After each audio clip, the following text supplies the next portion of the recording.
Arctic frost probe into the 2020 election interference. There's actually legislation right now going on to prevent that from happening, to allow lawmakers to sue the Justice Department for having their phone records seized. So something that could possibly change legislation. Heard the former special counsel Jack Smith doubling down in his testimony, making no apologies for either one of his prosecutions or methods into President Trump's cases.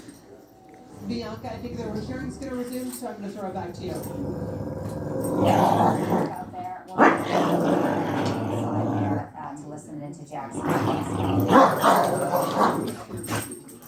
This is a quote of his from press release. Congress stands united in our rejection and continue to urge swift prosecution of those involved to the fullest extent.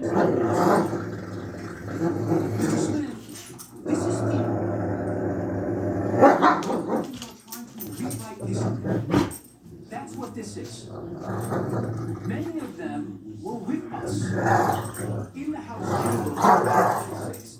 The chairman was there, as was I.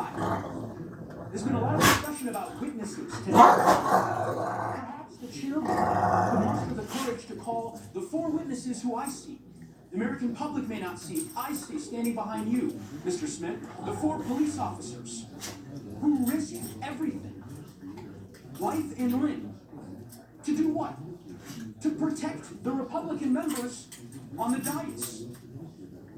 It's an outrage that they now sit here and have the audacity to try to rewrite history in front of the very officers who sacrificed everything to protect them.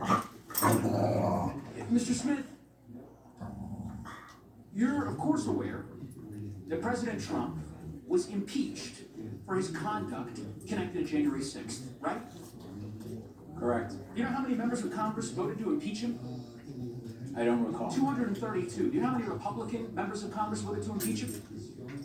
I don't recall. 10 Republican members of Congress voted to impeach him for his conduct related to January 6th, including at the time